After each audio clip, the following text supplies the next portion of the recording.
हनुमान जी को पवन देव ने अपने ही समान शक्तियां दी हुई थी, यानी वे हवा की गति से कहीं भी जा सकते थे, अपना शरीर बड़ा, छोटा या हल्का कर सकते थे। लेकिन हनुमान जी थे तो बच्चे ही, न उन्हें अपनी शक्तियों का अंदाजा था और न ही इतनी समझ थी कि उन्हें कब और कैसे प्रयोग करना चाहिए। इसी कारण एक बार बड़ी समस्या हो गई थी। हुआ यूं कि बाल हनुमान को बड़ी भूख लग रही थी। माता अंजनी आसपास नहीं थी। तभी उनकी नजर उगते सूरज पर पड़ी, जो किसी लाल फल सा नजर आ रहा था। उसे देखकर वो सोचने लगे, अरे ये कितना सुंदर फल टंगा है आकाश में। माता तो दिख नहीं रही। जब तक वो मुझे भोजन दे तब तक मैं इसे ही खा लेता हूं। ऐसा सोचकर हनुमान जी ने सूरज की ओर हाथ बढ़ाया। वो उनकी पकड़ में नहीं आया तो उनका शरीर अपने आप तेजी से सूरज की ओर उड़ने लगा। जैसे जैसे पास जाने पर सूरज बड़ा होता नजर आ रहा था, वैसे वैसे बालक हनुमान का भी शरीर बड़ा होता जा रहा था।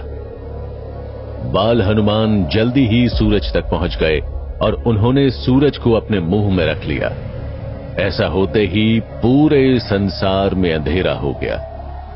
सूरज के चारों ओर घूमने वाले ग्रहों की गति रुक गई। ये देख देवताओं में खलबली मच गई। इंद्रदेव तुरंत ऐरावत पर सवार होकर वज्र हाथ में लेकर देखने चले कि ऐसा क्यों हुआ है। वहां पर उन्होंने बाल हनुमान को देखा। ए बालक, कौन हो तुम? तुम्हारी सूर्य देव को निगलने की हिम्मत कैसे हुई? जानते भी हो इसका परिणाम क्या होगा। चलो जल्दी से उन्हें मुक्त करो। ये फल मैंने लिया है और अब ये मेरा है, मैं इसे खाऊंगा। ये कोई फल नहीं है, सूर्य देव हैं, जिनकी ऊर्जा और प्रकाश से सारा संसार चल रहा है। इंद्रदेव समझाने की कोशिश कर रहे थे, मगर हनुमान जी तो बच्चे ही थे। उन्हें इन सब बातों की कहां समझ थी। आखिर में इंद्रदेव को इतना गुस्सा आया कि उन्होंने अपने वज्र से हनुमान जी पर प्रहार कर दिया, जिससे वो बेहोश होकर पृथ्वी पर गिर गए। जब यह बात पवन देव को पता चली तो वो बुरी तरह क्रोधित हो उठे। इंद्रदेव, हनुमान को चोट पहुंचाकर तुमने अच्छा नहीं किया। तुम्हारी इस गलती की सजा तुम्हें और इस संसार को भुगतनी पड़ेगी। क्रोध में आकर पवन देव ने हवा की गति रोक ली, जिससे जीव जंतुओं, वनस्पतियों सभी का दम घुटने लगा। पृथ्वी पर हाहाकार मच गया। सभी देवताओं को चिंता होने लगी। इंद्रदेव, जल्दी ही कुछ कीजिए। पवन देव का क्रोध शांत कीजिए, वरना पृथ्वी पर जीवन का अस्तित्व ही मिट जाएगा। इंद्रदेव सभी देवताओं को साथ लेकर पवन देव को मनाने चल दिए। शांत हो जाइए पवन देव। बालक हनुमान जल्दी ही पूरी तरह स्वस्थ हो जाएगा, आप चिंता ना करें। बाकी देवता भी बोले, हाँ पवन देव, हम सभी देवता बालक हनुमान को अपनी अपनी शक्तियां देंगे। वो संसार का सबसे शक्तिशाली बालक होगा। इसके बाद हनुमान जी को सभी देवताओं से वरदान मिलने लगे। मैं सूर्य देव बालक हनुमान को अपने तेज का 100वां भाग देता हूं। ये मेरे ही समान तेजस्वी होगा। भविष्य में मैं खुद इसे शिक्षा दूंगा। मैं न्याय का देवता यमराज हनुमान को वरदान देता हूं कि ये हमेशा स्वस्थ और निरोगी रहेगा।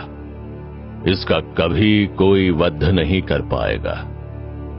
मैं देवराज इंद्र बालक हनुमान को वरदान देता हूं कि यह बालक संसार में सबसे ज्यादा शक्तिशाली होगा।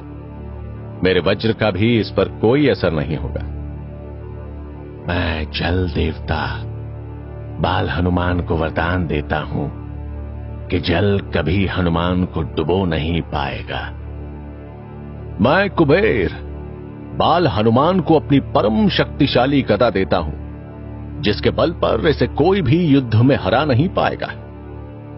मैं विश्वकर्मा हनुमान को वरदान देता हूं कि मेरे बनाए हुए जितने भी शस्त्र हैं वो सब हनुमान पर बेअसर रहेंगे। वो हर युद्ध जीतेगा। मैं ब्रह्मदेव हनुमान को वरदान देता हूं कि इसकी भक्ति भी प्रभावी होगी और शक्ति भी। ये इच्छा और जरूरत के अनुसार रूप, रंग, आकार बदल सकेगा। जहां चाहेगा वहां तेजी से पहुंच जाएगा। इस पर ब्रह्मास्त्र का भी कोई असर नहीं होगा। इस तरह सभी देवताओं ने बालक हनुमान को कोई न कोई वरदान दिया, जिससे पवन देव का क्रोध शांत हुआ। मगर इस घटना के कारण एक और बात हुई। हनुमान जी बहुत कम उम्र में ही बहुत शक्तिशाली हो गए, जबकि अभी उन्हें शक्तियों को संभालना नहीं आया था। हाँ, तो क्या उन्होंने शक्तियों का कोई गलत प्रयोग किया? गलत नहीं कह सकते, वो तो बाल सुलभ शरारतें ही करते थे। मगर उनकी शक्तियों की वजह से छोटी छोटी शरारतें भी बड़ी हो जाती थी और दूसरों के लिए बड़ी मुश्किलें खड़ी कर देती थी। जैसे कभी छोटा सा रूप लेकर जंगल में जाकर छिप जाते, कभी आकार बड़ा कर लोगों को डरा देते। खासकर उन्हें ध्यान में आंखें बंद कर बैठे हुए तपस्वियों, योगियों को तंग करने में बड़ा मजा आता। किसी को ऊपर हवा में उठा देते तो किसी को पेड़ पर बिठा देते। कभी तेज हवा चलाकर उनका ध्यान भंग कर देते तो कभी सामान गायब कर देते। इसी कारण एक बार एक ऋषि ने उन्हें श्राप दे दिया। ओ शैतान बालक, तुमने यहां सबकी नाक में दम किया हुआ है, इसीलिए मैं तुम्हें श्राप देता हूं कि तुम अपनी सारी शक्तियों को इसी क्षण भूल जाओ, ताकि फिर किसी को ना सता सको।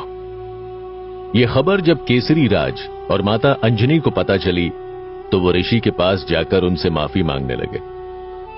हे ऋषिवर, बालक मारुति से जो कुछ हुआ है अनजाने में हुआ, उसके लिए उसे इतना कठोर दंड ना दे। ठीक है माता, मैं श्राप वापस तो नहीं ले सकता, मगर उसका असर जरूर कम कर सकता हूं। ये बालक वैसे तो अपनी शक्तियों को भूला रहेगा, लेकिन जब इसे शक्तियों की जरूरत होगी तब किसी के याद दिलाने पर इसे उनकी याद आएगी और ये उनका उपयोग कर सकेगा। साथ ही इसमें हमेशा इतनी सद्बुद्धि रहेगी कि ये कभी भी शक्तियों का गलत उपयोग नहीं करेगा। इसके बाद बाल हनुमान जी ने फिर कभी किसी को तंग नहीं किया। हनुमान जी की स्कूलिंग यानी शिक्षा वगैरह कहां हुई, कैसे हुई, क्या इसकी भी कोई कहानी है? जैसा कि मैंने पहले भी बताया, हनुमान जी को सूर्यदेव ने वरदान दिया था कि जरूरत पड़ने पर वो हनुमान को खुद शिक्षा देंगे।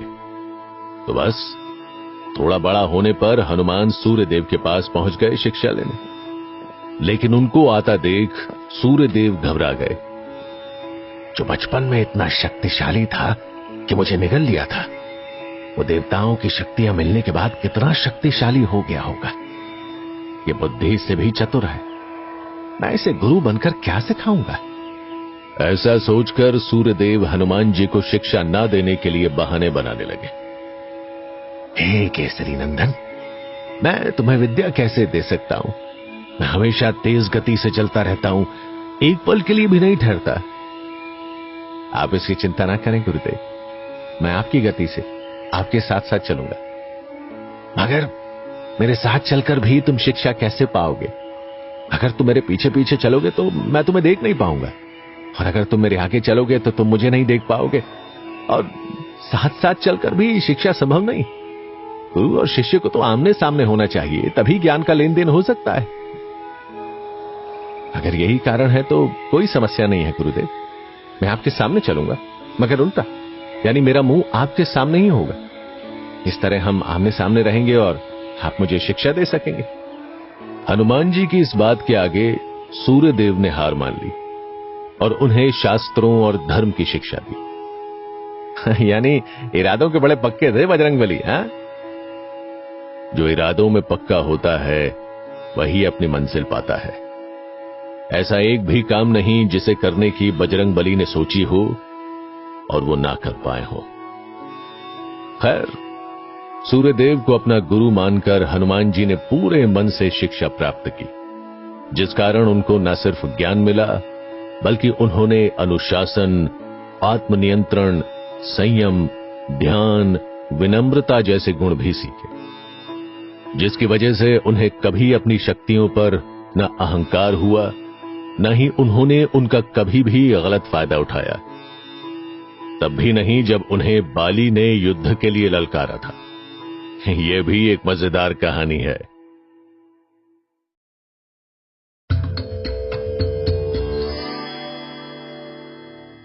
साधु बाबा के मुंह से बाली का नाम सुनकर राघव सोच में पड़ गया। क्या ये वही बाली है जिनको श्री राम ने मारा था? हाँ, ये वही बाली है। बाली किष्किंधा नगरी का राजा था। वो भी हनुमान जी ही की तरह वानर जाति का था।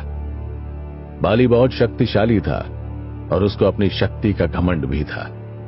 उसको यह वरदान मिला हुआ था कि जब भी किसी से युद्ध करेगा तो सामने वाले प्रतिद्वंदी का आधा बल उसको मिल जाएगा।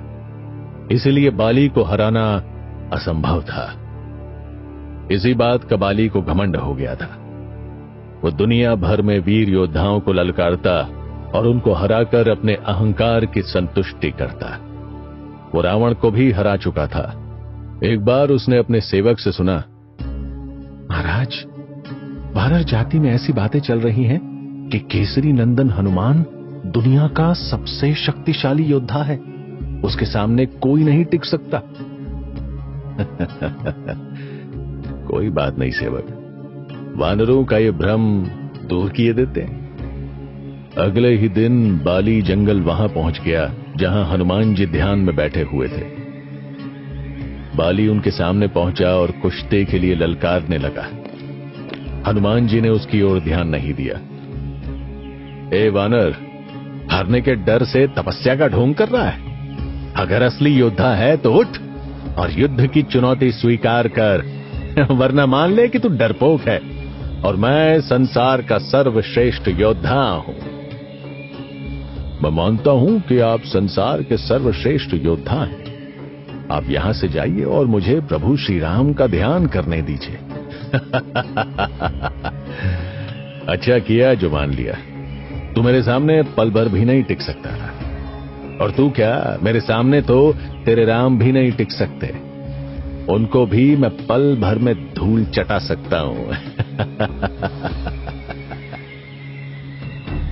हनुमान जी अपने बारे में कुछ भी सुन सकते थे, लेकिन अपने प्रभु श्री राम के बारे में नहीं। वो क्रोध में उठ खड़े हुए।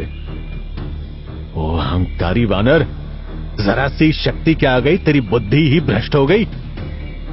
प्रभु श्री राम तो क्या, उनका यह भक्ति काफी है तेरा घमंड तोड़ने के लिए।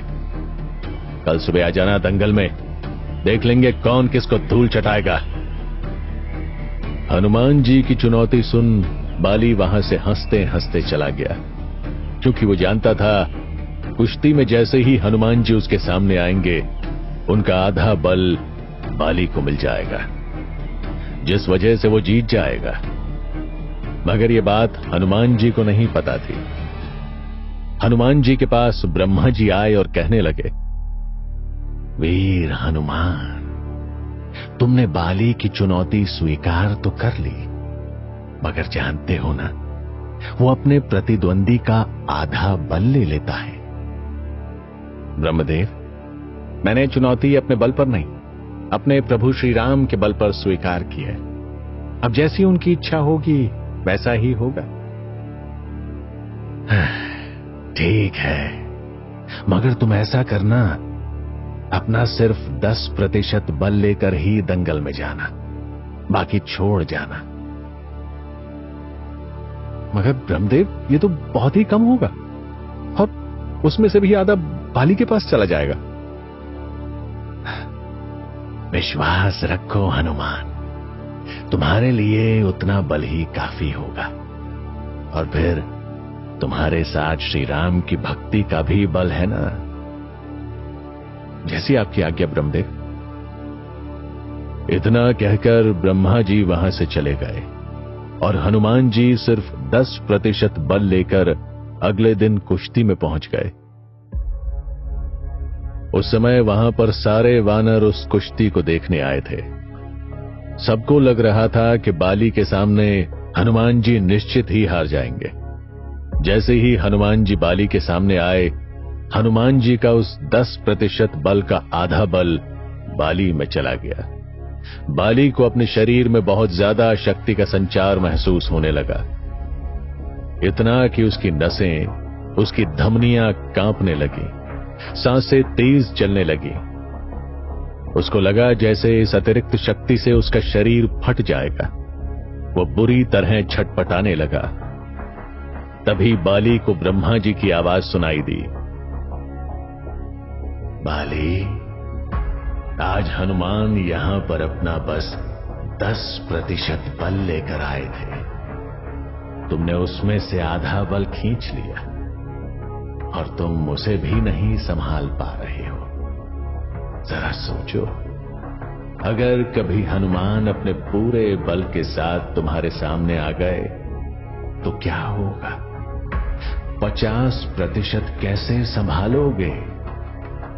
तुम्हारी भलाई इसी में है कि तुरंत हनुमान से दूर हट जाओ, वरना उनकी अपार शक्ति से तुम्हारा शरीर कांच के टुकड़ों की तरह बिखर जाएगा। बाली तुरंत हनुमान जी से दूर चला गया। तब जाकर उसे चैन की सांस आई। उसके बाद बाली भी हनुमान जी को सबसे शक्तिशाली योद्धा मानने लगा और उनसे दूर रहने लगा। यह किस्सा सुनकर राघव का मुंह आश्चर्य से खुला रह गया। वो बोला, वाह, इतने शक्तिशाली हैं हनुमान जी। बाबा, अब मुझे ये बताइए ना कि हनुमान जी की भगवान राम से पहली मुलाकात कैसे हुई? वीर हनुमान की श्री राम से मुलाकात का कारण बने सुग्रीव। सुग्रीव बाली के भाई थे। एक गलत फहमी के कारण बाली ने सुग्रीव को किष्किंधा नगरी से बाहर निकाल दिया था। तब से सुग्रीव बाली के डर से पहाड़ों जंगलों में छुप कर रहा करते थे। हनुमान जी के पिता केसरी राज के सुग्रीव से अच्छे संबंध थे। एक बार जब वो सुग्रीव से मिलने आए तो उन्होंने देखा सुग्रीव को बाली का बहुत डर है। वो अपनी सुरक्षा को लेकर चिंतित रहते थे। तब केसरी राज ने अपने वीर पुत्र हनुमान को उनकी सेवा में छोड़ दिया। सुग्रीव ने उन्हें अपना मंत्री और सलाहकार नियुक्त किया था। हनुमान जी सुग्रीव को हर समय भरोसा दिलाते थे कि वो पूरी तरह से सुरक्षित है। फिर भी सुग्रीव के मन में एक डर सा बैठ गया था। वो अपने आसपास के इलाके में हमेशा जासूस छोड़ते रहते। कोई भी अनजान व्यक्ति नजर आता तो तुरंत सावधान हो जाते। ऐसा ही तब हुआ जब प्रभु श्री राम अपने छोटे भाई लक्ष्मण के साथ माता सीता को खोजते हुए उस पहाड़ी जंगल में आए जहां सुग्रीव रहा करते थे। इसकी सूचना भी सुग्रीव को उनके जासूसों ने दे दी। महाराज, हमने जंगल में घूमते हुए 2 युवकों को देखा। हालांकि उनके वस्त्र तपस्वियों जैसे हैं, लेकिन देखने में और चाल ढाल में वो योद्धा जैसे लगते हैं। उनके कंधे पर बहुत भारी धनुष बाण भी है। दिखने में तपस्वी, लेकिन व्यक्तित्व योद्धाओं जैसा। ऐसा विरोधाभास क्यों? हनुमान, मैं चाहता हूं तुम वेश बदल कर जाओ और जरा पता करो वो दोनों युवक कौन है और उनकी मंशा क्या है। जो आज्ञा महाराज, आप चिंता ना करें। अगर वो बाली के भेजे हुए योद्धा निकले तो मैं उनका वहीं अंत करके आऊंगा। हनुमान जी ने एक ब्राह्मण का वेश धरा और जासूसों की बताई हुई दिशा में चल दिए। वहां उन्होंने दूर से पहली बार श्री राम और लक्ष्मण को देखा। जाने क्यों उन्हें महसूस हुआ उनका दिल असीम आनंद से भरा जा रहा है। उनका रोम रोम रोमांचित हो रहा है। कुछ देर के लिए वो अपनी सुध बुध खो बैठे, फिर थोड़ा संभले और धीरे धीरे श्री राम के पास गए। आप दोनों कौन हैं और इस जंगल में क्या कर रहे हैं? श्री राम हनुमान जी को देखते ही उनकी असलियत समझ गए थे कि खुद महादेव उनकी सहायता को हनुमान बने हैं और वे हनुमान अब ब्राह्मण बनकर उनका परिचय पूछ रहे हैं। कैसी लीला है महादेव की। श्री राम हाथ जोड़कर बोले, प्रणाम ब्राह्मण देव, मैं अयोध्या का राजकुमार राम हूं और ये मेरा छोटा भाई लक्ष्मण है। मेरी पत्नी जनक नंदिनी सीता को रावण नाम का राक्षस धोखे से अपहरण करके ले गया है। हम दोनों उन्हीं को खोज रहे हैं। दंडकारण्य में माता शबरी ने हमें महाराज सुग्रीव से मिलने की सलाह दी थी। उन्हीं की सलाह पर हम यहां आए हैं। अपने प्रभु श्री राम का परिचय पाकर हनुमान जी की जो हालत हुई उसका वर्णन करने की मुझ में शक्ति नहीं। उनकी आंखें खुशी के आंसुओं से भर आईं, शरीर पुलकित हो उठा। जिनका नाम सांसों के साथ निरंतर जप रहे थे वे श्री राम खुद उनके सामने खड़े हैं। एक भक्त का इससे अच्छा सौभाग्य और क्या हो सकता है। हनुमान जी को एक और श्री राम का दर्शन सुख पाकर बहुत आनंद हो रहा था, वहीं ग्लानि भी हो रही थी कि क्यों वो अपने प्रभु को पहचान नहीं पाए, क्यों धोखे से उनकी खोज खबर लेने आए। क्या सोचेंगे प्रभु उनके बारे में। यही सोचकर हनुमान जी अपने असली रूप में आ गए और प्रभु श्री राम के चरणों में गिर पड़े। श्री राम ने उनको बड़े प्रेम से उठाकर गले से लगा लिया। उठो प्रिय हनुमान, तुम्हारे जैसे भक्तों की जगह मेरे चरणों में नहीं, मेरे हृदय में है। इसके बाद श्री राम ने हनुमान जी को सीता हरण का पूरा किस्सा कह सुनाया, जिसे सुनकर हनुमान जी सोचने लगे, जिस नारायण स्वरूप राम को भूत भविष्य वर्तमान की एक एक बात पता है, वो मर्यादा में होने के कारण एक साधारण इंसान की तरह अपनी पत्नी को खोजते फिर रहे। मुझे भी उनकी इस मर्यादा का सम्मान करना चाहिए, उनका सेवक बन उनके हर काम में मदद करनी चाहिए। ऐसा सोच हनुमान जी हाथ जोड़कर बोले, प्रभु आप दोनों मेरे कंधे पर बैठ जाइए, मैं आप दोनों को लेकर चलता हूं और सुग्रीव जी से मिलवाता हूं। उनके साथ पूरा वानर समाज है, वो जरूर सीता माता की खोज में आपकी मदद करेंगे। ऐसा कहकर हनुमान जी ने अपने दोनों कंधों पर प्रभु श्री राम लक्ष्मण को बिठाया और सुग्रीव से मिलवाने चल पड़े।